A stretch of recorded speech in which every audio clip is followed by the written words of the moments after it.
Hey guys, Rick Hogg with War HOGG Tactical. I want to talk to you about how to use Airsoft as a supplemental training tool to your regular firearms training. Here's the key thing to understand. Whenever I purchase that firearm, so in this case, I've got this Walther pistol here, and I also have this Walther Airsoft pistol. What you can kind of notice is just by looking at the two, the ergonomics is very much the same. My controls on this side are pretty much the same.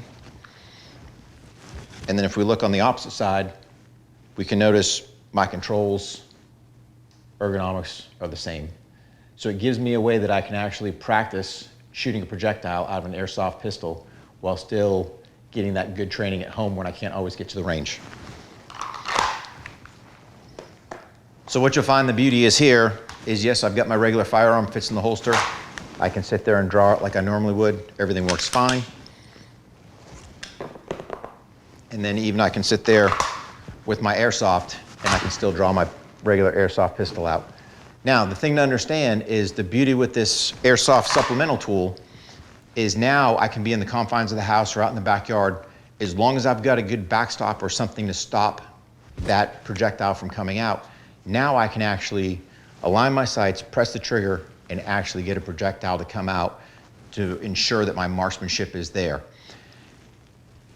Biggest thing I'm gonna say is when you're in the house, figure out where's that safe spot that you can do airsoft training. I can either do it physically inside, I can go outside as long as the backstop is clear, but I've got to find that spot because there is projectiles coming out.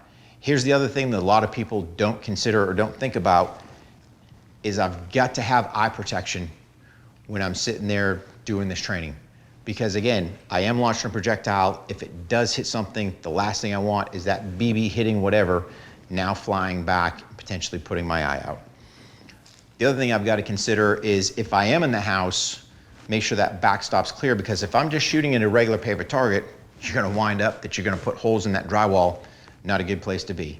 I can potentially break things that are in there. So have a way that that BB is being trapped when you're actually firing it. If you're outside, same thing, backstop's clear. You can use your Walther Airsoft as a supplemental tool to your regular Walther firearm, still continue that training. So if I can't get out to the range, that's fine. I can do my dry fire training. I can actually use my airsoft to shoot projectiles. And then when the time fits, I can actually make myself get out to the range, be able to fire those live rounds and confirm my marksmanship and ensure that I'm completing my training cycle.